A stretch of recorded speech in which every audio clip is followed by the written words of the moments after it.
name is Michael, and I never believed in ghosts. That was until I found myself in St. Mary's Hospital, where whispers echoed through the halls and shadows danced in the corners of my vision. I was a patient there, recovering from a car accident that had left me with broken ribs and a bruised spirit. Little did I know that my stay would lead me to uncover a dark secret lurking within those walls.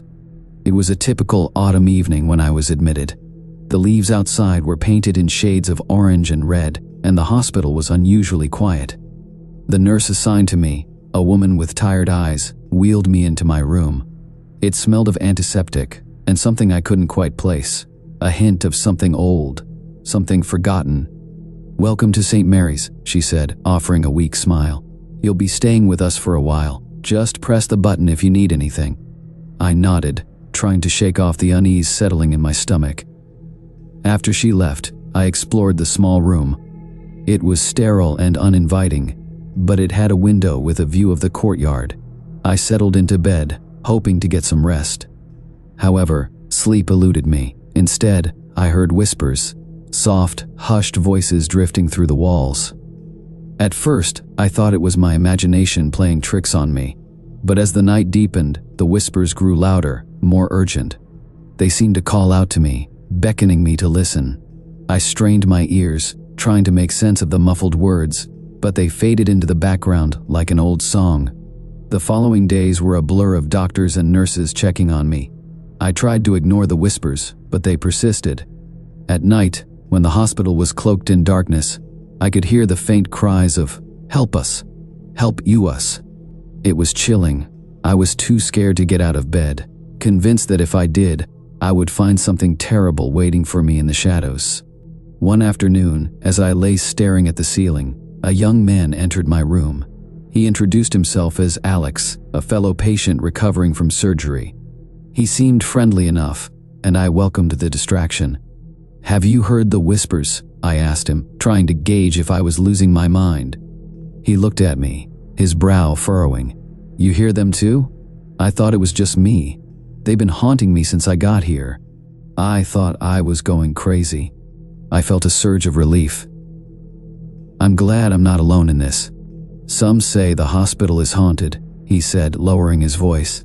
"There are stories about a forbidden room in the basement where strange experiments were conducted. The patients, they say their spirits linger." My heart raced. I had to know more. I had always been curious about the supernatural, but this was different. This was real. That night, as the whispers intensified, I made a decision. I would find the forbidden room and uncover the truth. The following day, I managed to get Alex to join me on my quest. He was hesitant, but intrigued. We waited until nightfall, when the hospital was eerily quiet, and slipped out of our rooms. The fluorescent lights flickered above us as we navigated the maze of hallways. Shadows loomed large, making the hospital feel alive in a way that sent chills down my spine. We arrived at a stairwell leading down to the basement. The air grew colder, and the whispers became frantic. "Help us! Help us!" It was as if the very walls were crying out. "Are you sure about this?" Alex asked, his voice shaking. "Yes," I replied, steeling my resolve. "We have to find out what happened here." As we descended the stairs, the dim light barely illuminated the steps. We reached the bottom, where a heavy metal door stood before us. It was marked, "Staff Only," a warning we ignored. I pulled on the handle, and to my surprise, the door creaked open. Inside was a room filled with old medical equipment, abandoned and covered in dust. It looked like a time capsule of horrors. But what caught my eye was a strange cabinet in the corner, adorned with symbols I couldn't decipher. "What is this place?" Alex murmured, stepping further inside. I approached the cabinet and opened it. Inside, I found faded medical records and photographs of patients. Their faces were twisted in fear and despair. One photograph in particular stood out, a group of patients, their eyes wide with terror. I felt a chill run down my spine. They looked familiar, as if I had seen them in my dreams. "Michael, look at this," Alex said, holding up a file marked classified. My heart raced as I took it from him. Inside were documents detailing inhumane experiments conducted on patients, tests designed to manipulate memories and control thoughts. "This can't be real," I whispered, feeling nauseous. The whispers intensified, swirling around us like a storm. "Help us. Help us." Suddenly, I heard footsteps approaching. Panic surged through me. "We need to hide," I hissed. We quickly shut the cabinet and ducked behind a set of old machines, holding our breath. A nurse walked into the room, her eyes darting around suspiciously. I felt my heart racing, praying she wouldn't discover us. After she left, we waited a moment before daring to speak. "We need to get out of here," Alex said, his voice trembling.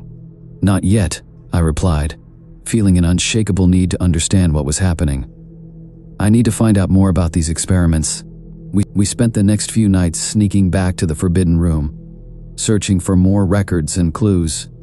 Each time we ventured deeper into the hospital's dark history, the whispers grew louder, urging us to help them find peace.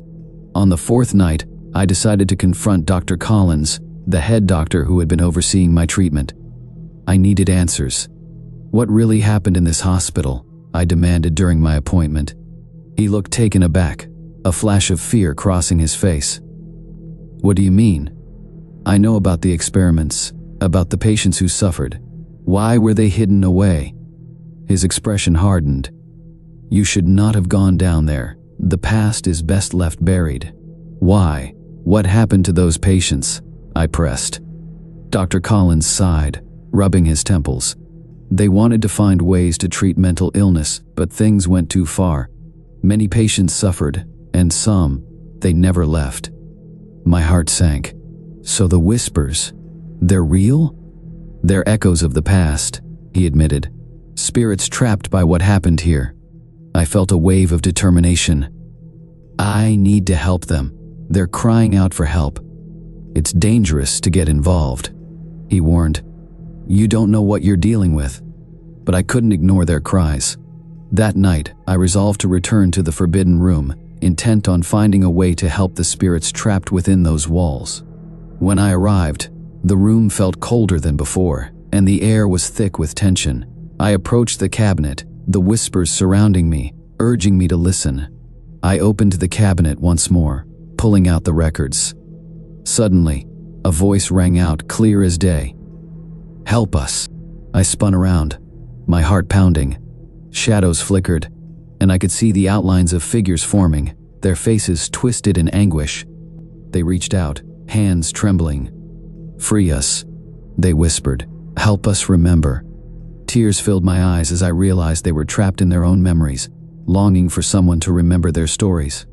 "I will," I promised, my voice shaking. "I will help you." The shadows gathered closer, their whispers rising in intensity. I closed my eyes, allowing their memories to wash over me. Images flashed in my mind, patients crying out for help, doctors ignoring their pleas. The darkness that consumed them. I knew I had to perform a ritual to help release their spirits. I had read about such things in the records I had found, ways to connect with the past and free those trapped by their pain. I gathered candles, salt, and a small mirror from the cabinet, and arranged them carefully on the floor. As I lit the candles, the air crackled with energy. I placed the mirror in the center, focusing on the flames flickering in front of me. "Spirits of the past, I call upon you," I spoke, my voice steady. "I acknowledge your pain and suffering. You are not forgotten." The shadows gathered closer, their whispers echoing around me. "Free us." I began to chant the words I had found, calling upon the spirits to come forth. The energy in the room swelled, and I felt their presence enveloping me. "Help us remember," they echoed. I felt a surge of energy as the room filled with light. The spirits materialized around me, their faces a mix of hope and sorrow. "Together, we will free you," I promised. The light grew brighter, illuminating the room. The whispers transformed into a beautiful melody, wrapping around me like a warm embrace. I felt their pain lift, the weight of their suffering fading away. Suddenly the candles flared, and I was thrown back against the wall.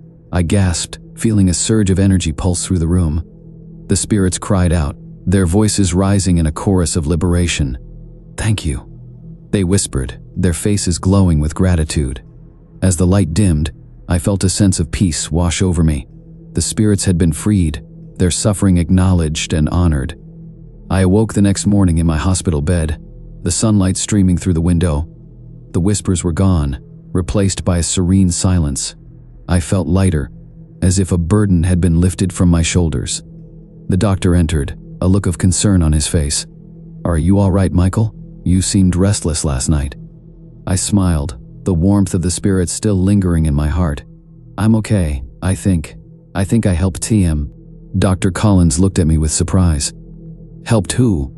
"The patients from the forbidden room," I replied. "They're at peace now." He nodded slowly, a look of understanding crossing his face. "You did something extraordinary, Michael. Not many have the courage to face the darkness and bring light to it." As my recovery progressed, I found myself sharing my story with other patients. I became an advocate for mental health awareness, speaking out about the importance of acknowledging the past. I wanted to ensure that no one else would suffer in silence, just as the spirits had. The hospital underwent significant changes as well, focusing on healing rather than hiding. New programs were introduced to support patients and their families, and the whispers that once haunted the halls became a distant memory. Months passed, and I left St. Mary's Hospital, forever changed by my experience. I had faced the darkness and emerged stronger. The whispers had taught me the power of remembrance, the importance of acknowledging pain. Years later, I stood at the memorial for the patients who had suffered at St. Mary's. I felt a sense of peace wash over me as I listened to heartfelt speeches honoring those who had lost their lives.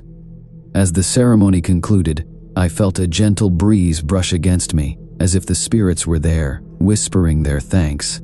I smiled, knowing that they had finally found peace. The journey I had taken, the horrors I had faced, led me to a life filled with purpose. I had made a difference, and the memories of those lost would always guide me. And as I walked away from the hospital that day, I knew I would continue to honor their stories, ensuring they were never forgotten. My name is Mike. I never believed in ghosts or spirits. I thought they were just stories people told to scare one another. But everything changed when I ended up in St. Mary's Hospital after a serious car accident. I was there to heal my body, but I found something much darker lurking in the shadows.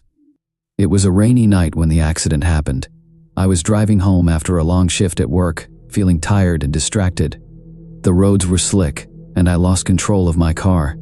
Everything happened so fast. One moment I was on the road, and the next I was spinning out of control.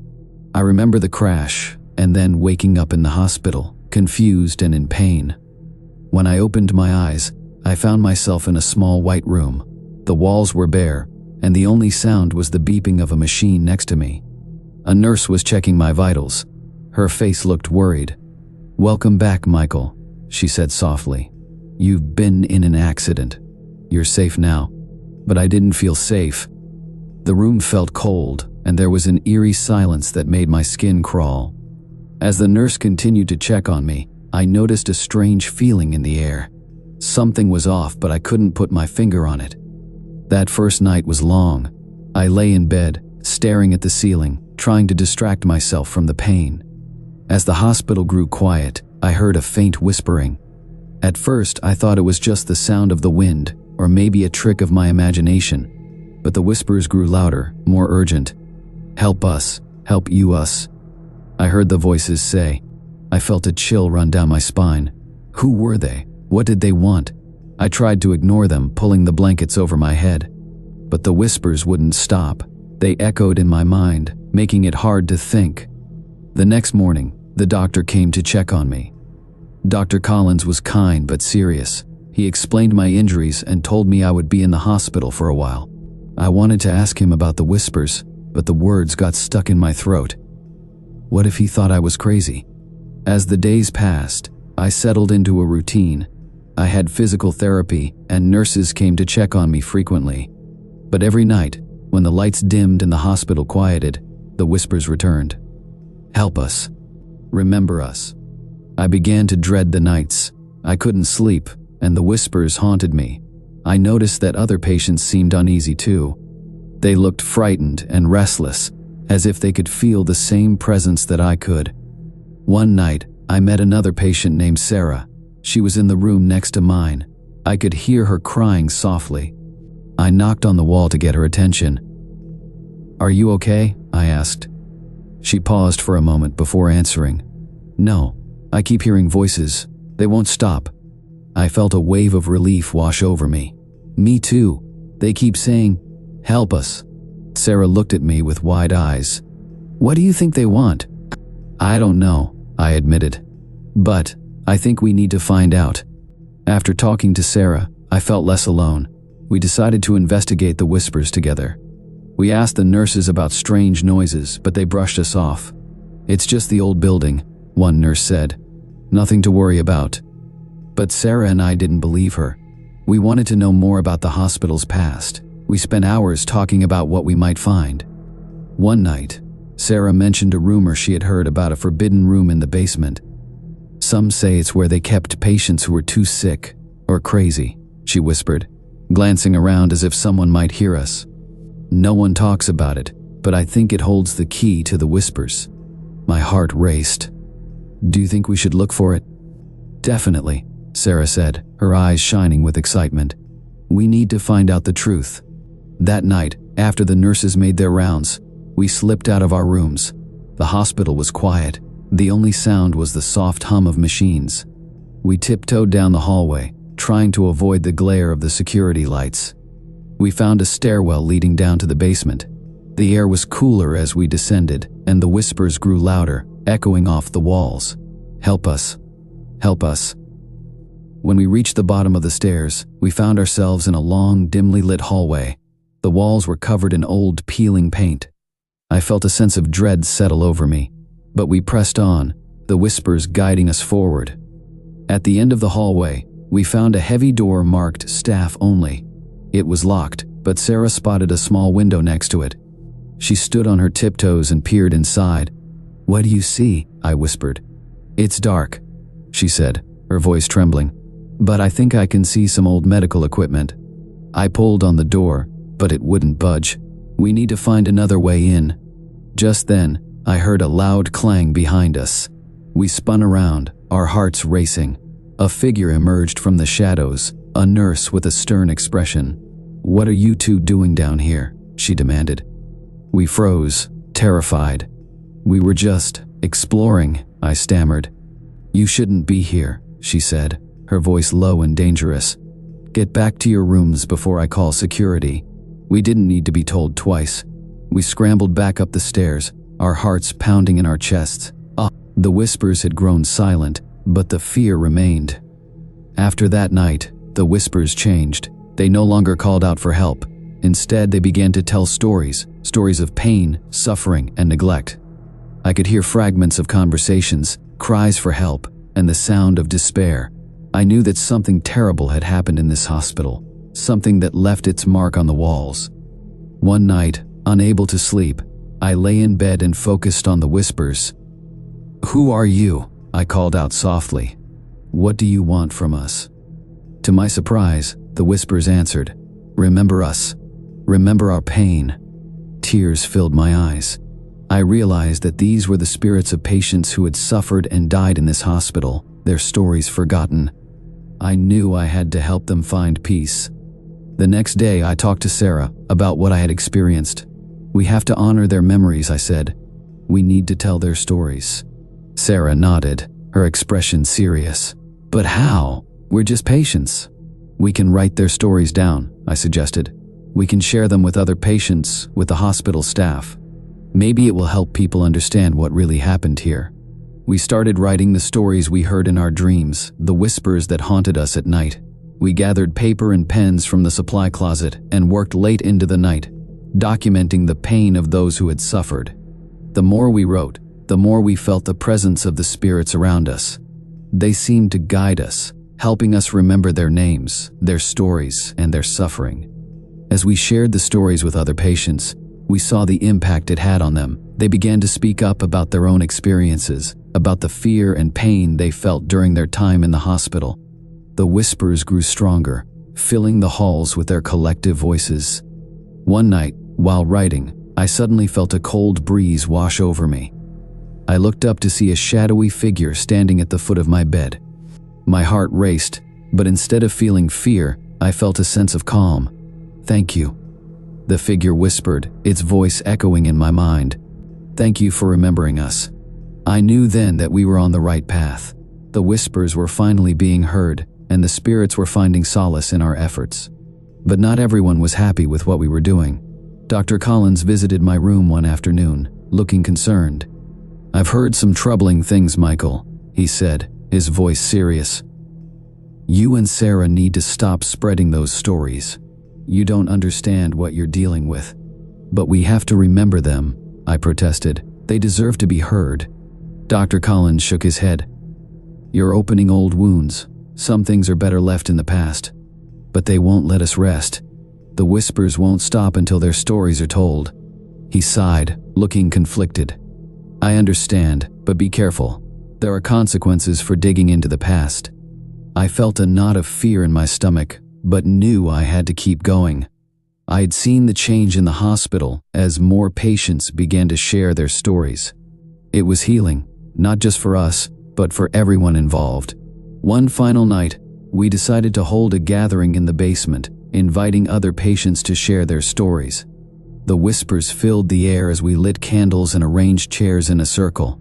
It felt like a sacred space, a place where we could honor the spirits that had guided us. As each patient spoke, the atmosphere grew charged with energy. We shared our fears, our pain, and the stories of those who had suffered before us. I could feel the spirits gathering around us, their presence comforting. Suddenly, the lights flickered, and a cold wind swept through the room. The whispers grew louder, turning into a chorus of voices. "Remember us. Remember our pain." I felt a surge of energy fill the room as the spirits joined us in our gathering. It was as if they were celebrating with us, grateful for the stories we had shared. But then, just as quickly, the energy shifted. The room grew cold, and I felt a sense of dread wash over me. "Get out!" a voice thundered, echoing off the walls. "Leave this place!" The candles flickered violently, and the patients around me gasped in fear. I could see their faces turning pale as they realized the spirits were angry. I felt a jolt of panic. What had we done? "We didn't mean to disturb you," I shouted, my voice trembling. "We just wanted to help." But the voices grew louder, drowning out my words. "Leave now. This is our home." In that moment, I understood. The spirits were not all at peace. Some were still trapped in their pain, unable to move on. I looked at Sarah, who was trembling beside me. "We need to leave," I urged her. We stumbled toward the door, fear gripping us tightly. The other patients followed, their faces filled with terror. Just as we reached the stairwell, a cold hand gripped my arm. I turned to see a ghostly figure, its eyes filled with sorrow. "Remember," it whispered, and then it vanished, leaving me breathless. We rushed up the stairs and back to our rooms, slamming the doors behind us. My heart raced, and I leaned against the wall, trying to catch my breath. The whispers continued to echo in my mind, but they were softer now, more distant. I realized that we had stirred something deep within the hospital, something that was better left undisturbed. I could still hear the faint cries for help, but they felt less urgent, less desperate. In the following days, I noticed changes in the hospital. The whispers were still there, but they were no longer calling for help. Instead, they seemed to be guiding me, urging me to remember the spirits that had once suffered. I spent my remaining days in the hospital trying to find peace. I continued to write down the stories of those who had suffered, but I did it quietly, no longer trying to gather a crowd. I honored the spirits in my own way, keeping their memories alive without provoking their anger. Finally, the day came when I was discharged. As I packed my belongings, I felt a mixture of relief and sadness. I had survived my ordeal, but I knew the spirits would remain in St. Mary's Hospital, their stories lingering in the shadows. I took a deep breath, promising myself that I would never forget them. As I walked out of the hospital, I glanced back at the building one last time. I could almost hear the whispers in the wind, soft and gentle. "Remember us," they seemed to say. I nodded, tears in my eyes, knowing that I would carry their stories with me, always.